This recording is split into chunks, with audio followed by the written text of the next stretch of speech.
to join together in holy matrimony. The fucking cavalry. Late as usual. Oke, halo semuanya. Apa kabar teman-teman semua? Semoga kalian semua selalu dalam keadaan sehat dan dimudahkan segala urusannya, teman-teman. Setelah di akhir season kemarin, kita telah diperlihatkan keberhasilan Thomas bagaimana ia menggulingkan kekuasaan Sabini dan selamat dari percobaan pembunuhannya meski dengan tangan Mr. Kerkil. Dan di season kemarin juga, Thomas yang menginginkan pernikahannya setelah semuanya itu berakhir. Di season inilah, cerita pun akan lebih seru karena kehadiran pemeran baru yang akan menambah keseruan film ini. Well, tanpa berbanyak bacot yang bersenda gurau, inilah lanjutan dari film yang berjudul The Peaky Blinders Season 3 episode 1.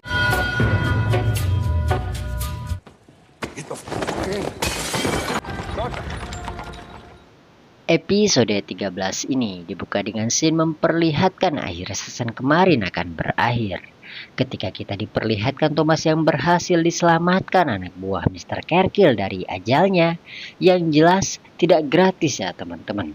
Dan sebagai bayarannya, di akhir cerita itu Thomas pun hanya diminta untuk menunggu perintah lanjut dari Mr. Kerkil nantinya. We will be in touch. Mr. Churchill will want to speak to you in person. Lalu scene pun kembali memperlihatkan masa sekarang dari film ini. Tepatnya 2 tahun semenjak kejayaan Thomas berhasil memegang penuh perputaran judi yang berada di negeri Inggris, yang menjadikan dirinya sekarang menjadi seorang pengusaha sukses dan mampu bersanding dengan para bangsawan. Dan di akhir season kemarin juga, Thomas yang sempat menyampaikan keinginannya akan menikah teman-teman. Di awal episode ini, kita pun diperlihatkan pernikahan Thomas dengan Bang, bukannya Grace sudah punya suami? Kalem lur, baru buka, tonton aja dulu. Thomas Michael Shelby and Grace Helen Burgess. Little white clouds up in the morning, I'm breathless over you and downs. Setelah di akhir season kemarin, Grace sempat menyatakan perasaannya pada Thomas. Pernikahan ini pun menjadi jawaban atas keberlanjutan cinta mereka. Namun harusnya kedua mempelai diselimuti haru dan bahagia atas pernikahannya, tapi tidak dirasakan Thomas teman-teman, yang malahan terlihat seperti seorang yang sedang ketakutan. Tapi di balik itu semua, meskipun pada waktu itu pernikahan Thomas digelar pada masa usainya perang dingin antar kedua keluarga Thomas dan Grace akibat suatu tragedi, Thomas yang mencoba menjaga nama baik Grace dari para keluarganya Grace, yang tanda kutip keluarga seorang bangsawan ya teman-teman, yang mana pastinya para bangsawan tidak akan menyukai praktek kotor yang biasa kelompok Thomas lakukan di saat mereka berparti. Dan karena itu, terlihat Thomas pun mengumpulkan para pasukannya itu untuk diperingati akan hal itu. And if you fuckers do anything, cocaine, no sports, now for Grace's sake, nothing will go wrong. Despite the bad blood.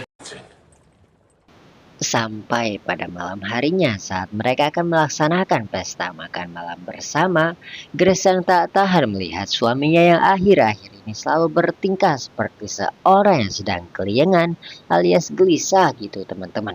Dan sebagai istri yang baik, lantas Grace pun menanyakan hal apa yang sedang terjadi pada Thomas.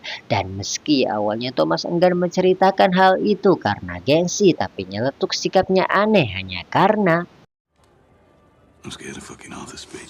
wah, ada apa ini dengan pidato Arthur? Namun karena notabene Grace ini bukan modelan istri yang kaleng-kaleng, dengan kasih dan rasa sayangnya, ia pun berhasil membuat Thomas luluh dan mau menceritakan masalah yang sebenarnya. Tell me what it is you're afraid of. We just made vows to share everything.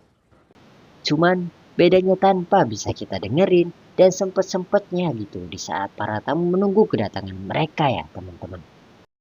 Lalu scene pun berpindah memperlihatkan suasana meriah para tamu di meja pesta menunggu kedatangan Thomas dan Grace terlihat asik mengobrol dan berbincang satu sama lain.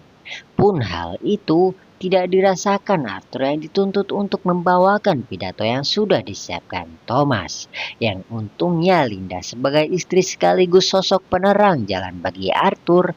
Dengan aura positif vibes-nya, Linda pun meminta Arthur untuk segera menyusul Thomas. You're best man, Arthur. Go and find them. Belum scene berpindah ke Polly dan Liji yang sedang memperhatikan para tamu, terlihat mereka pun didatangi seorang pria yang mengaku dirinya sebagai perwakilan dari Rusia yang sedang memiliki bisnis dengan Thomas dan ingin bertemu dengan Thomas. Last few months, Thomas has developed some business. Where are you from? Russia. Sedangkan Arthur yang tadi pergi untuk menyusul Thomas, ia pun mendapati adiknya itu baru beres main kuda-kudaan. Dan karena di sini Thomas tahu dirinya sudah ditunggu, ia pun langsung meminta abangnya itu untuk segera menyuruh para pelayan menyiapkan sampahnya untuk para tamu dan ia akan segera menyusul ke pesta. Dan sesudah Arthur meminta para pelayan untuk menyiapkan sampahnya, terlihat ia pun mendapati Lee yang tadi pergi dari pesta sedang marah-marah pada Michael menanyakan atas ketidakdatangan kekasihnya di pesta itu. Dan karena di sini sejatinya Michael sudah meyakinkan dirinya untuk berjuang bersama Thomas, ia yang mendapati kekasih Liji seorang yang tidak baik untuk Liji alias sesama mafia seperti mereka, yang mana Thomas mengira mafia itu nantinya hanya akan memanfaatkan koneksi yang Liji punya, yang benar berarti di balik ketidakdatangan kekasihnya Liji ada Thomas gitu teman-teman. Dan karena itu Michael pun hanya meminta Liji mengerti apa yang dilakukan Thomas hanya demi kebaikan Liji, yang membuat Liji kesal tapi tanpa bisa memberontak. Balik lagi ke pesta makan malam itu. Sesampainya Thomas di pesta itu, terlihat Thomas pun langsung membuka pesta itu dengan meminta walinya Arthur untuk membawakan pidato yang sudah disiapkan Thomas sebelumnya. Namun karena di sini Arthur tidak membawakan pidatonya dengan yang sudah disiapkan Thomas, Thomas yang kesal dengan Arthur pun langsung menyudahi pidato Arthur saat itu juga, yang membuat Arthur malu dan pergi dari pesta itu. Let's, Arthur. Circumstances of their union. Really nice. Dan di sini kita pun diberitahu alasan Thomas mengapa takut dengan pidato Arthur teman-teman. Yang notabene berkaitan dengan masa lalu Grace dan untuk menjaga nama baik Grace dari keluarganya. Ya karena pertanyaan kalian tentang suami Grace sebelumnya di mana, ternyata ia bunuh diri akibat tak sanggup menahan malu karena tanda kutip ia tidak bisa membuahi si Grace teman-teman. Yang alasan masih berlangsungnya perang dingin antar kedua keluarga itu ya karena sebagian keluarga Grace ini tidak percaya akan hal itu dan mengira keluarga Thomas lah dalam dibalik tragedi itu gitu teman-teman. Nah, terjawablah pertanyaan kalian teman-teman. Tapi awalnya, namun karena seterusnya Thomas telah mendapatkan kabar dari Polly bahwasanya Rusia sudah memberikan kontak kepadanya. Ia yang awalnya bersikukuh meminta para pasukannya jangan berulah di malam pernikahannya demi menjaga nama baik Grace pun, seketika ia pun lupa diri dan malahan Thomas pun membenarkan pidato Arthur dan meminta Arthur untuk segera memberitahu pasukannya tentang perubahan perintah itu. Johnny Dogs, it's the Russians through the smoke tonight. Speeches, fuck weddings. You're my best man.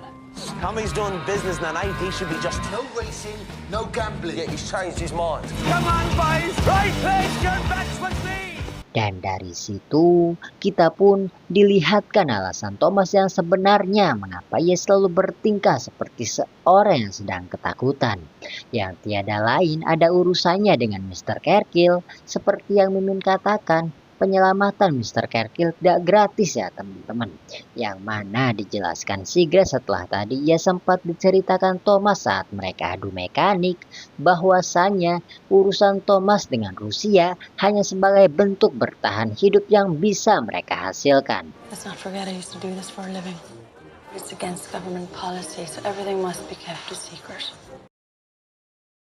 Nah, Jadi gini nih teman-teman, sebenarnya urusan Thomas dengan Rusia ini terjadi ketika orang Rusia ingin membeli kendaraan tempur untuk melawan kaum Bolshevik yang pada saat itu telah menduduki kota Tbilisi di Georgia.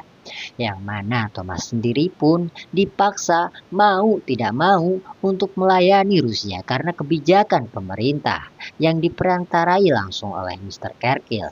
Yang karena hal itu melanggar konstituen Rusia yang pada saat itu masih menjadi bagian Uni Soviet, pembelian kendaraan tempur itu pun harus dirahasiakan atas kebijakan pemerintah.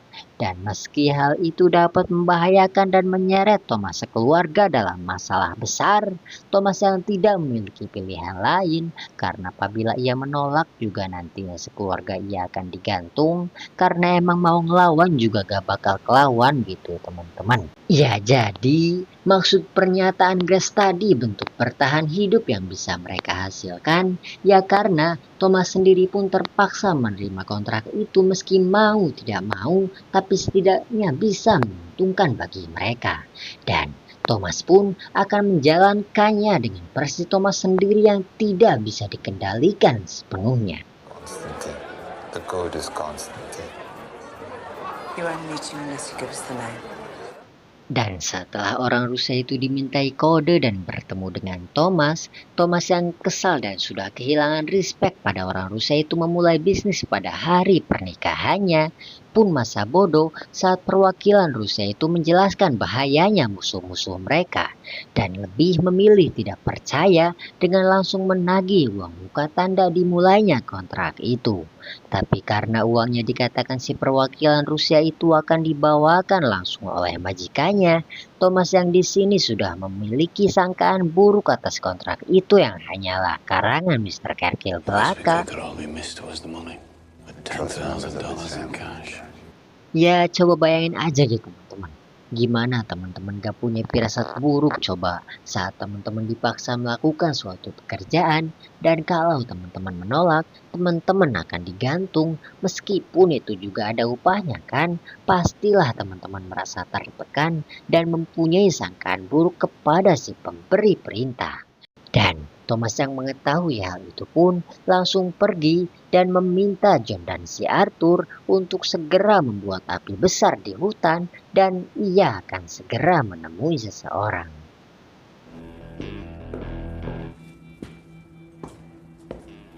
Moss is bringing someone. Tell Johnny Dogs and his boys not to fire in the... Beautiful. Singkatnya, setelah Thomas bertemu dengan Duchess Tatiana Petrovna, biar lebih gampang kita panggil aja Tatiana teman-teman. Dan tanpa berbasa-basi, Thomas pun langsung meminta uang muka akan kontrak itu. Tapi karena di sini Tatiana berbelit-belit katanya ia hanya diperintahkan memberikan uang itu kepada orangnya alias Mr. Kaledin namanya teman-teman. Thomas yang muak akan drama itu pun menegaskan, Want this shit? Anyone hear my fucking house? An infiltrator for the Soviet embassy on my fucking wedding day. Just let me go to the house. Now you give me the money. I don't trust any of you. Dan karena Tatiana takut ia tak ingin tinggal nama, ia yang awalnya hanya akan memberikan uang itu kepada Mr. Kaledin, ia pun mau memberikan uang itu langsung pada Thomas. Dan malahan Tatiana juga percaya akan ucapan Thomas dan memberikan perintah atas pembunuhan Mr. Kaledin. Can you kill? Dan setelah kontrak itu resmi akan dijalankan, Arthur yang tadi sempat menyimak percakapan Thomas dan merasa ragu akan bisa menjalankan kontrak itu, ia pun buka suara bahwa kontrak itu tak sepantasnya Thomas terima. Ya gimana Arthur gak bilang gitu teman-teman. Orang isi kontrak itu pembelian kendaraan tempur alias sebuah tank itu pun bukan milik Thomas. Dan meski awalnya Arthur tetap kekeh enggan menjalankan kontrak itu, Thomas yang mencoba menenangkan dan menjelaskan bahwa ia terpaksa menerima kontrak itu karena kita tahu gitu teman-teman konsekuensi apa yang akan diterima si Thomas apabila menolak.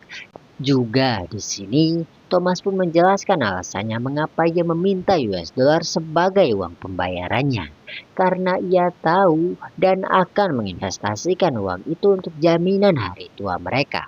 Ya pokoknya dalam kurung kontrak terakhir lah gitu teman-teman, yang harus dijalankan Thomas dan kawan-kawannya untuk pensiun dalam dunia gangster dan memulai dan membuka lembaran baru. Fucking vehicles. Nothing about tanks. When it's done, it's business as usual.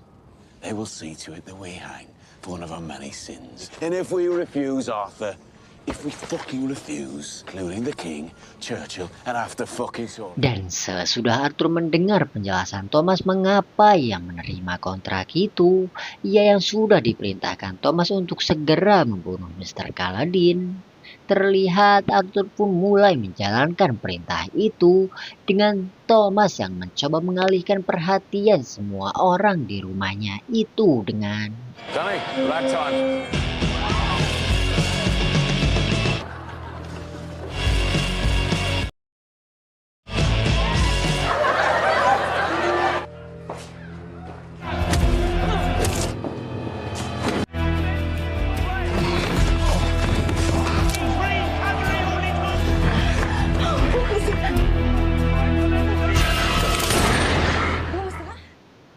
Lalu episode 13 ditutup dengan resminya bisnis Thomas dengan orang Rusia yang akan dijalankan.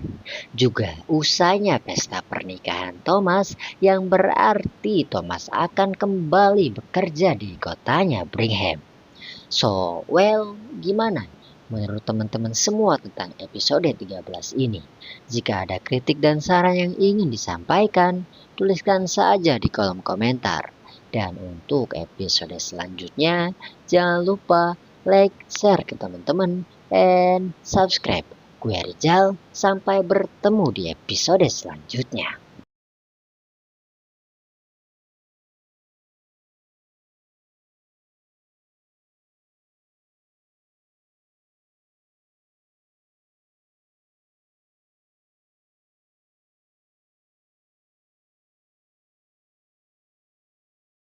To gamble it all on one robbery. All those fucking softs put together, eh?